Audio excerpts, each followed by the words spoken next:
Olá, pessoal! Sejam muito bem-vindos ao nosso canal. Hoje vamos desvendar um mistério que assombra muita gente na hora de escrever: a pontuação. Isso mesmo, sabe aquela vírgula que você nunca sabe onde colocar? Ou aquele ponto e vírgula que parece um bicho de 7 cabeças? Pois é, seus problemas acabaram. Fica comigo até o final que eu vou te mostrar que usar a pontuação corretamente é muito mais fácil do que parece e vai deixar seus textos muito mais claros e profissionais. Vamos começar pelo básico, o ponto final. Ele é o mais simples de todos, né? Serve para indicar o fim de uma frase declarativa. Por exemplo, eu adoro estudar português. Simples assim. A frase terminou, a ideia foi concluída. Ponto final. Ele também é usado em abreviaturas como senhor para senhor ou página para página. Tranquilo, né? Agora, o ponto de interrogação.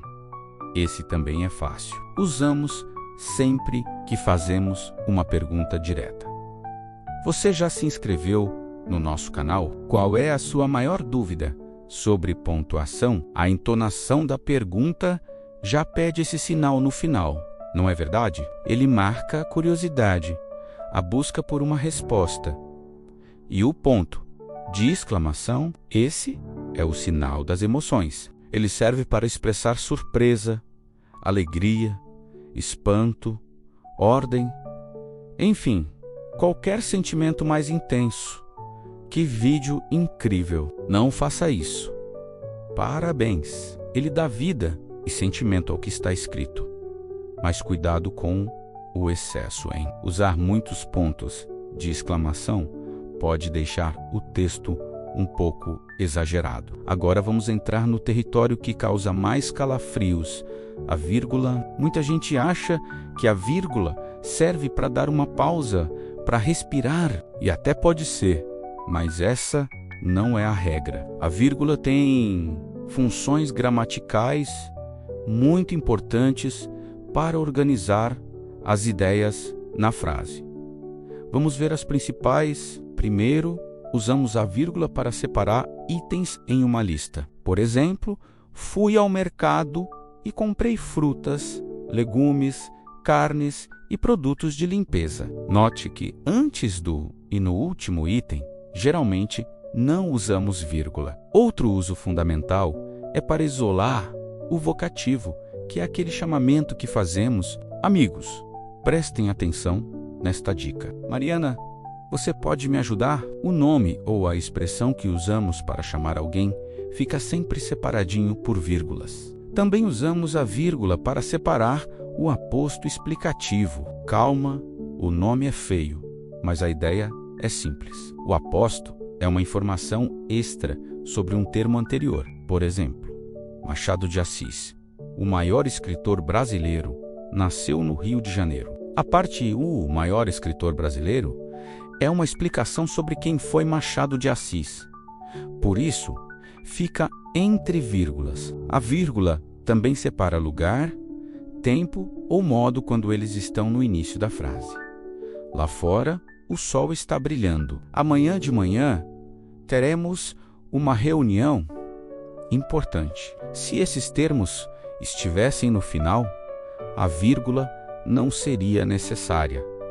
Teremos uma reunião importante amanhã de manhã. E a famosa regra: não se separa sujeito de predicado por vírgula. Isso é muito importante. Você nunca escreveria: os alunos estudaram muito para a prova. Está errado. Os alunos é o sujeito e estudaram muito para a prova. É o predicado. Eles andam juntos, sem vírgula no meio. Entendida a vírgula? Vamos para o irmão dela, o ponto e vírgula. Ele causa confusão, mas é super útil. Pense nele como uma pausa mais forte que a vírgula, mas não tão final como o ponto. Usamos o ponto e vírgula principalmente para separar itens de uma lista, quando esses itens já são frases ou contêm vírgulas internas. Imagine uma lei com vários artigos. Artigo 1. Fica estabelecido o prazo de entrega. Artigo 2. Os documentos devem ser autenticados. Artigo 3. O não cumprimento acarretará multa. Viu como ele organiza melhor as ideias? Outro uso é para separar orações coordenadas que têm uma relação de sentido entre si. Por exemplo, ele estudou muito durante semanas. Por isso, foi aprovado com louvor. A segunda parte explica a consequência da primeira. O ponto e vírgula conecta as duas ideias de forma elegante.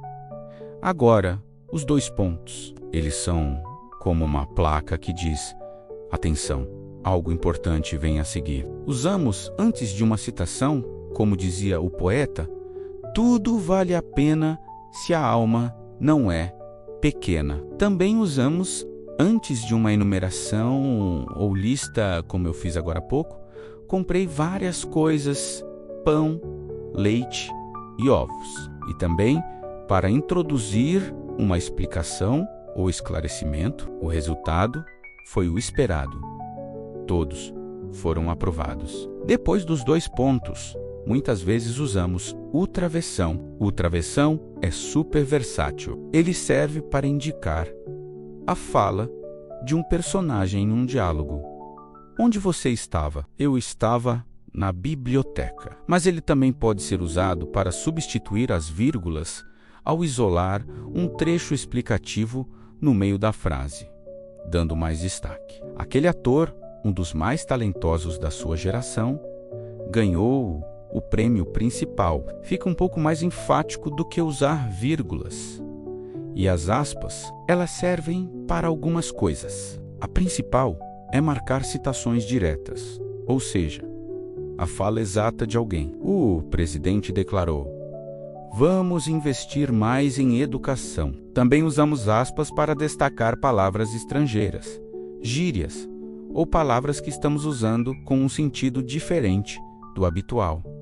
Com ironia, por exemplo, ele se acha o expert no assunto. Por último, mas não menos importante, as reticências. Esses três pontinhos que deixam um ar de mistério. Elas indicam uma interrupção no pensamento, uma hesitação, ou que a frase poderia continuar.